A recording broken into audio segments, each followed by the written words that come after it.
సంచార్ సాథి తప్పనిసరి కాదు, వద్దనుకుంటే ఫోన్ నుంచి డీల్ చేసుకోవచ్చు. ప్రజలకు సైబర్ భద్రత కోసమే యాప్ తెచ్చాం.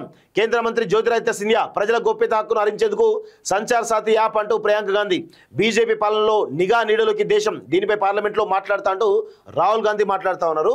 సో ఒకసారి దీని గురించి చాలా డీటెయిల్గా మాట్లాడదాం. సంచార్ సాథి అని ఒక యాప్ను కేంద్ర ప్రభుత్వం తీసుకురావడం జరిగింది. మొబైల్ ఫోన్లో సంచార్ సాథి యాప్ను తప్పనిసరిగా ఇన్బిల్ట్గా అందించాలన్న ఆదేశాలను కేంద్ర ప్రభుత్వం వెనక్కి తీసుకుంది.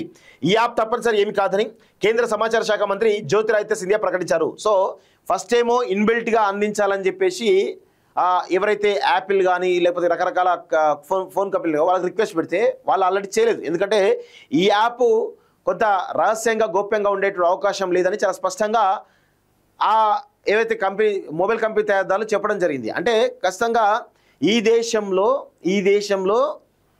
ఈ యాప్ అనేది ప్రభుత్వం తీసుకొచ్చేసి ప్రజల యొక్క గోప్యతను హరిస్తున్నట్టుగా, ప్రజల యొక్క స్వేచ్ఛను హరిస్తున్నట్టుగా చాలా స్పష్టంగా అర్థమవుతున్నట్టుగా మనం అయితే గమనించాల్సిన అవసరం అయితే ఉంది. సో ఈ యాప్ను అన్ని మొబైల్ ఫోన్లు తప్పనిసరిగా అందించాలని ఫోన్ల తయారీ కంపెనీలకు ఆదేశించినట్టు వెల్లడించారు. పార్లమెంట్ బయట మంగళవారం ఆయన మీడియాతో మాట్లాడుతూ ఈ యాప్ ద్వారా ప్రజలపై ప్రభుత్వం నిఘా పెట్టాలని చూస్తున్న ప్రతిపక్షాలు విమర్శలను తిప్పికొట్టారు. ప్రతి మొబైల్ వినియోగదారుని వద్దకు సంచార్ సాథి యాప్ను చేర్చడం మా విధి. ఒకవేళ మీరు దానిని డిలీట్ చేయాలనుకుంటే చేసుకోవచ్చు. ఫోన్లో ఉన్న దీనిని మీరు వాడొద్దని నిర్ణయించుకుంటే యాప్లో రిజిస్టర్ కావాల్సిన అవసరం లేదు. ఇప్పుడు ఈ యాప్ ఫోన్లో ఉన్నా పనిచేయదు. ఈ యాప్ ద్వారా ఎలాంటి గూఢచర్యం కానీ, ఫోన్ కాల్స్పై కానీ నిఘా కానీ ఉండదు. వినియోగదారుల భద్రత కోసమే ఈ యాప్ తీసుకొచ్చామని సింధియా స్పష్టం చేశారు. సంచార్ సాథి యాప్తో ప్రజల వ్యక్తిగత గోప్యతకు ఎలాంటి నష్టం ఉండదని మరో కేంద్ర మంత్రి పెమ్మసాని తెలిపారంటూ చూస్తాం. ప్రజలపై నిఘా కోసమే ఈ యాప్ అంటూ ఎవరు ప్రతిపక్షాలు చాలా సీరియస్గా అలిగేషన్స్ పెడతా ఉంది. బీజేపీ పాలనలో దేశం నిఘా నీళ్ళలోకి వెళ్ళిపోయిందని కాంగ్రెస్ ఆరోపించింది.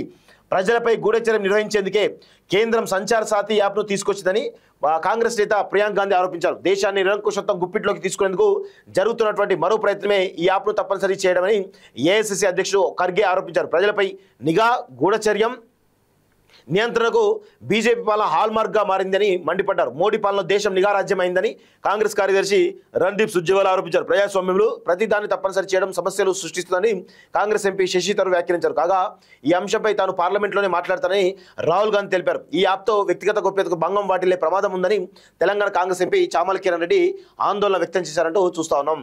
సో సంచార్ సాథి యాప్ అనేది 100% ప్రతిపక్షాలు అయితే ఆరోపిస్తున్నాయి. వ్యక్తిగత స్వేచ్ఛను, వ్యక్తిగత గోప్యతను హరిస్తున్నట్టుగా ఈరోజు చాలా స్పష్టంగా అర్థమవుతోంది. సో ఇది ప్రజలపైన దాడిగానే అభివర్ణిస్తోంది కాంగ్రెస్ పార్టీ. దీనిపైన పార్లమెంట్లో కూడా రచ్చ చేసే సిద్ధమైనట్టుగా తెలుస్తూ ఉంది. ఎందుకంటే నిన్నటి వరకేమో మొబైల్ కంపెనీలతోటే మాట్లాడుతున్నారు.